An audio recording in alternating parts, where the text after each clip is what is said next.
sustainability. And today, if you see the world community, then today it is a very pressing issue. Main issue is climate change. And if we see Paris Agreement on climate change or sustainable development goal, so today it's needed that we have to follow the 1.5 degrees Celsius trajectory. And also, our larger goal is, as per Paris Agreement, that before 2050, we should achieve net zero. And when we talk net zero, then this energy sustainability play very important role. And we have to see that how we can have the sustainable energy sources and mainly renewable source of energy and also new sources of energy such that we can reduce the carbon emission.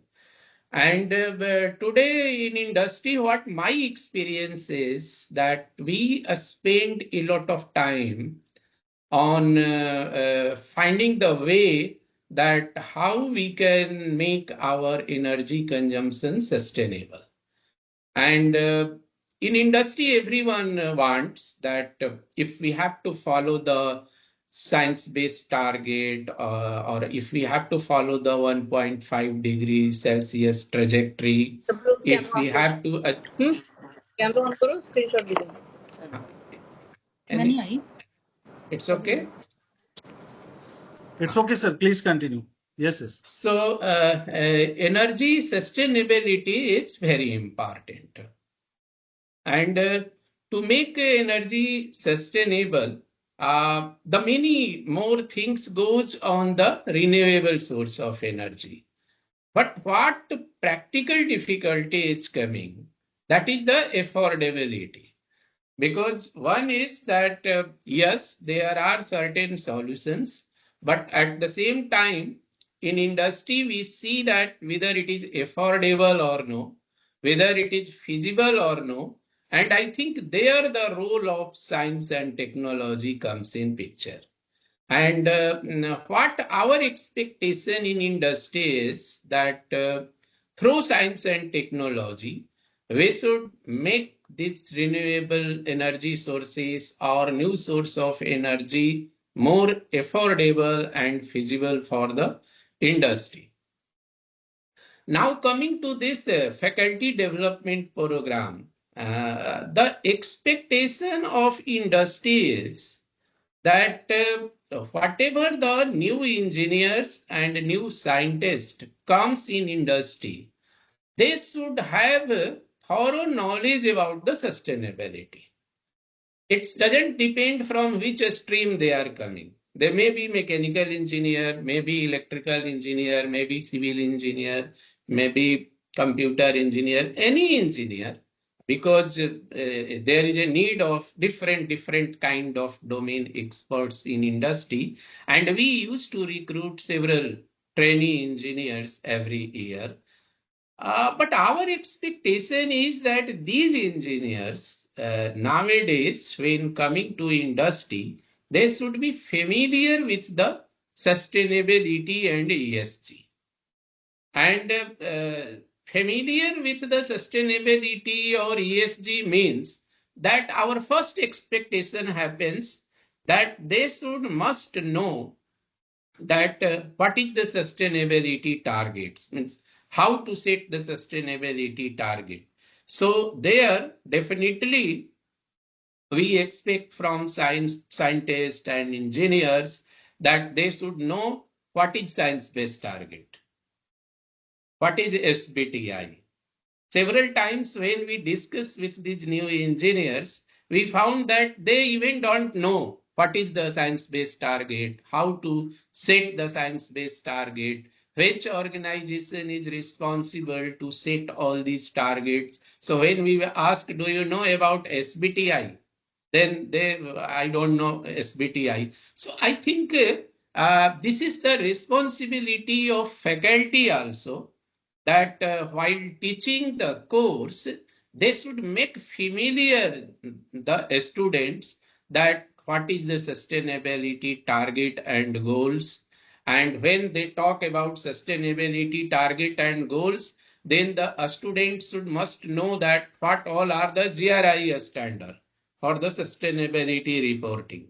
Also, they should be very familiar with the science-based target, how to set the science-based target, how to calculate the scope 1 emission, a scope 2 emission, as well as a scope 3 emission. We found that when we discuss with the new engineers, then they may be familiar with a scope 1 emission and a scope 2 emissions, but they are not much more familiar with a scope 3 emission.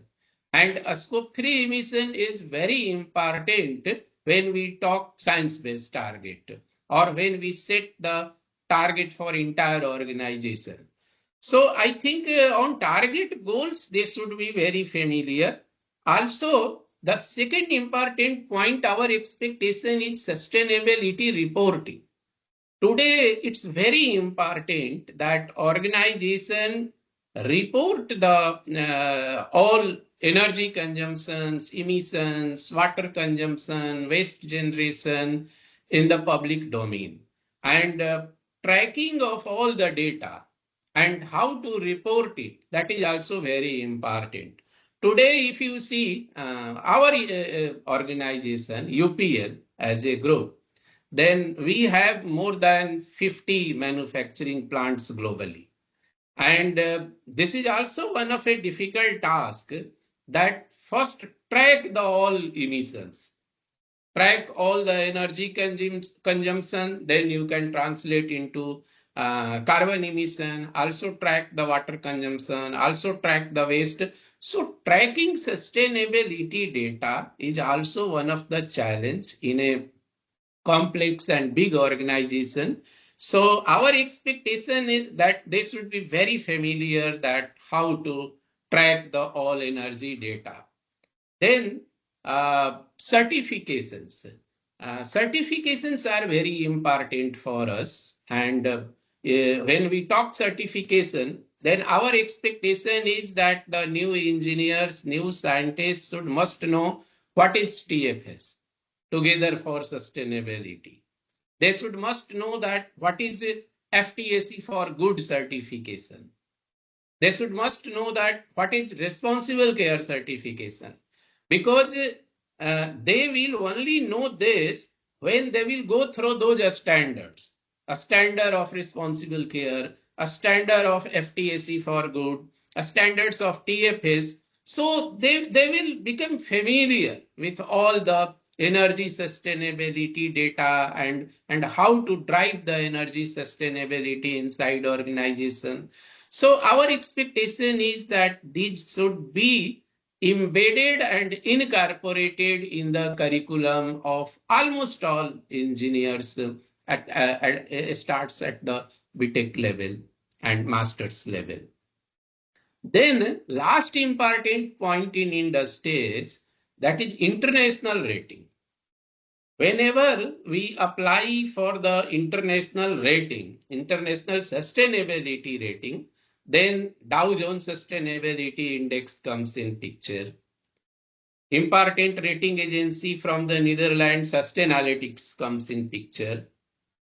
Important rating agency from London, CDP, comes in picture. FTSE Russell comes in picture. So I think the new engineers and new scientists should must familiar that what all are the requirement for the getting good rating for the Dow Jones Sustainability Index. Also, they should be familiar with the CDP requirements, Sustainalytics, FTSE Russell. So, and also when we take interview of these new trainees, then we ask this question, and we surprised that many more students even doesn't know that what all these are. And today this is the requirement. So I think this is our responsibility that we should change, we should bring change in the syllabus also. Because today the world has changed, and today the main pressing issue is the climate change. And what we feel that any corporation, if they will not meet the expectation of Paris Agreement on climate change, then they will not survive. They must have to align their sustainability target and goals toward the Paris Agreement climate change. Also, they must have to set the target, science-based target, and also they must have to achieve the 1.5 degrees Celsius trajectory to use the energy and also to reduce the carbon emission. Now coming to the practical data, what we are doing at UPL in sustainability. So if you see our sustainability goal and target, so we set one target in 2020 that by 2025, means 5-year time, we will reduce water 20%, we will reduce carbon 25%, and we will reduce 25% waste. And today, after 4 years, means 4 years has passed, and our achievement is that in last 4 years, at entire UPL group, we have reduced carbon emission, we have reduced 34%. We have reduced water 47%, and we have reduced waste 52% from the 2020 baseline. So you can see that whatever the target we have set in the 2020, more than that we have achieved in all these three things.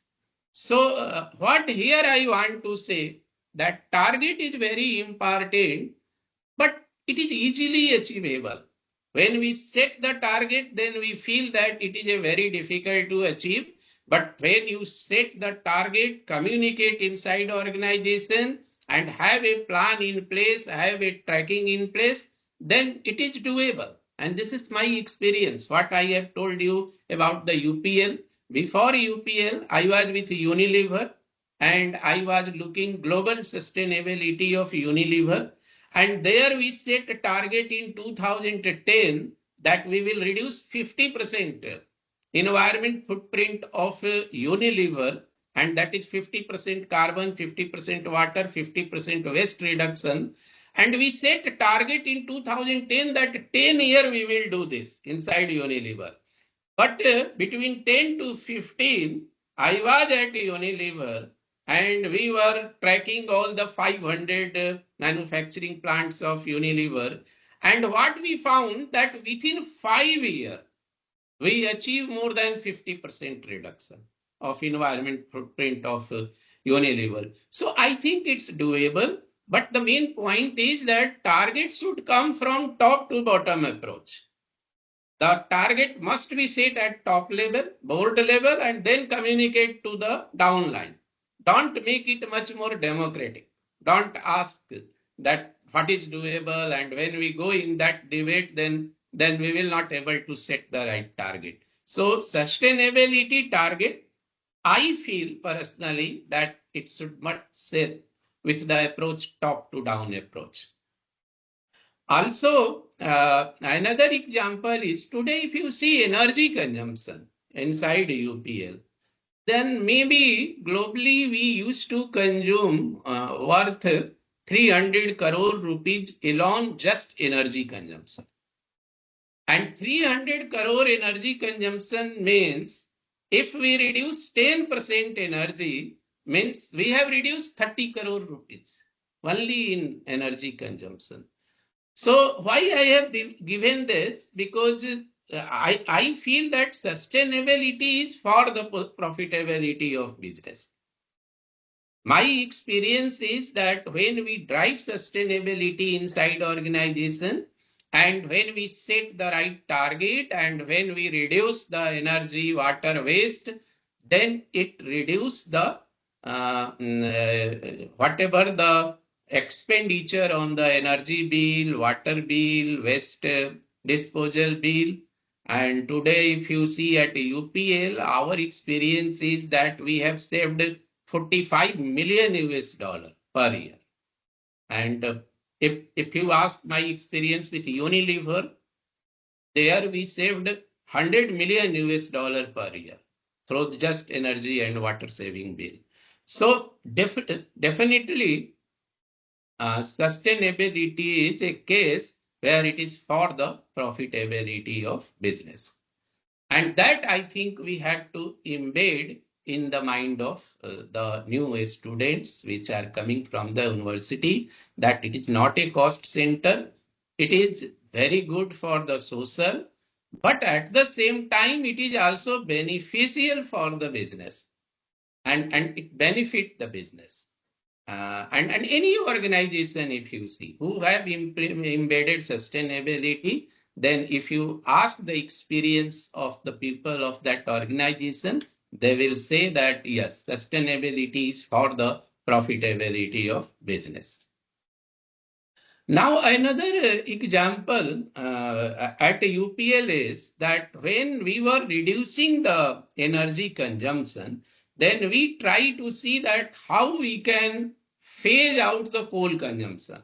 Because today, you see, if you see any industry, then coal happens to be major source of energy. And if we want a sustainable source of energy, and if we want to reduce the carbon emission, then we must have to phase out the coal with the renewable or new source of energy. So practically what we feel problem, that suppose boiler or power plant is there in industry, suddenly you cannot change. Suddenly you cannot change the whole design and equipment from the coal to different things. But one thing good we found and we have implemented at UPL is we replace 15% coal through biomass without changing any equipment and any design. So whatever the coal-based boiler or power plant is there, we just hybrid. We just use the biomass, maybe 15%, 10 to 15%, and without changing the design and anything. And that happens to be very good in our case, because at least that 15% coal replacement reduces the carbon emission 15% straight away without any capex requirement. Another good example is that green energy power purchase agreement. So recently we have done 62 megawatt green energy power purchase agreement, and green energy is nowadays cheaper than the commercial available grid energy. So that is also a very good things which we recently implemented at UPL. Now another things we are doing on LCA, life cycle assessment of our product. So when we do the LCA of our product, then we able to understand that where more energy consumption is going and where more carbon footprint is associated. And then the LCA help us to find out the strategy, that how to embed the strategy where we can reduce the carbon emission, we can reduce the carbon emission and also the energy consumption.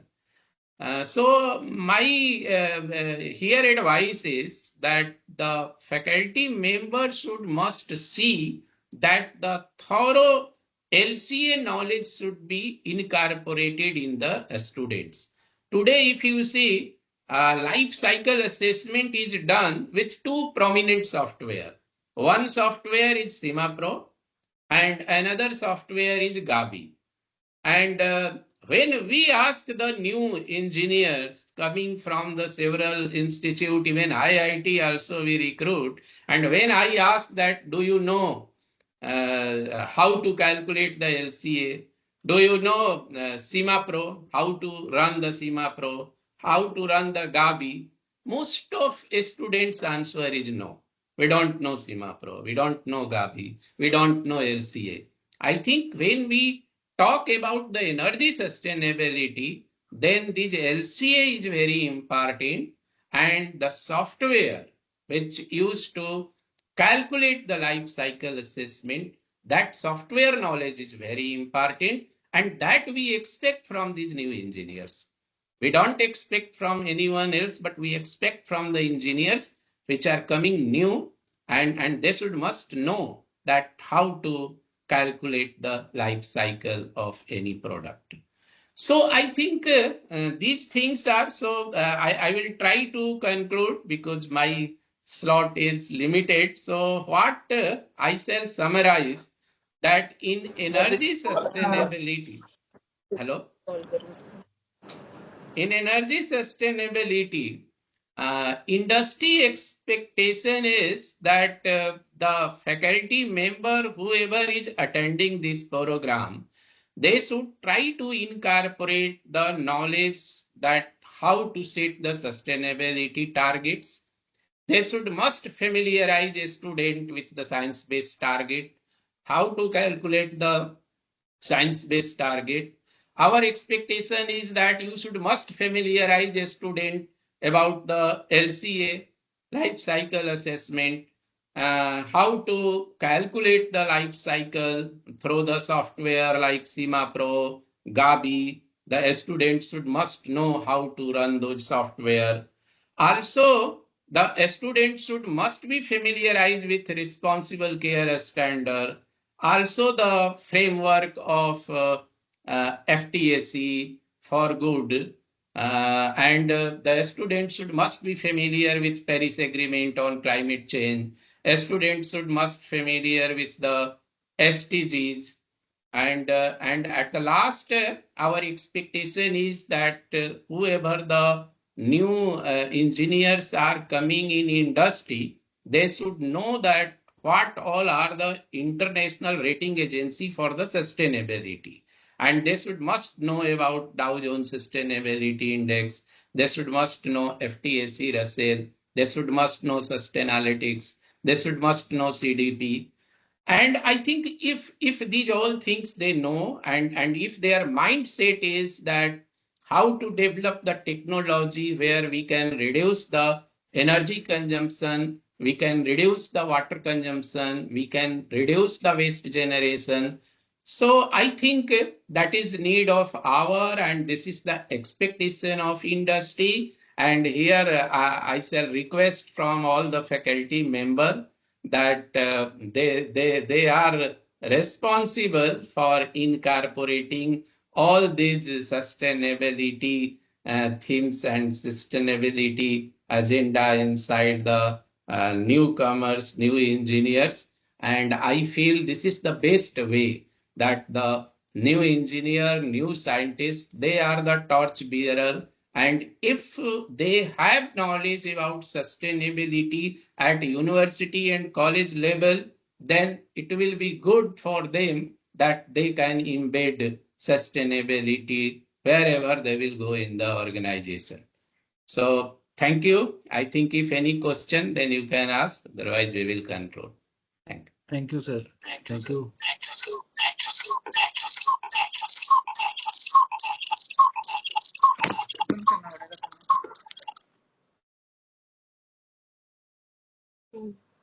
So Anjali, now you can take forward. Yes. So I think that you have give. Yes, you are audible. Okay, sorry, sir. So thank you, sir. We are grateful to you for sharing your valuable perspective. If we have any quick one or two questions, we can take it. Otherwise, we move on to next speaker. I think that sir has given a very valuable direction to make us aware also about these all software, because we are also not aware about these SEMA Pro and the Gabi. So we will be certainly be looking that what is the scope that we can include the sustainability concept in our curriculum as well, because this is the most important concept, because students who are coming out from the universities, they should at least know that what are the sustainability issues, so that they can contribute when they are going outside to make this world in a more better way. So thank you, sir, for sharing your very knowledgeable and exhaustive and more detailed talk. Thank you, sir. Thank Thank you, sir. Now we are delighted to have with us Dr. M. Sitananthan, General Manager, Automotive Research, IOCL R&D Center. He has more than 30 years of expertise in the field of engine testing, evaluation of conventional and alternate fuel, CNG, HCNG, hydrogen, LNG,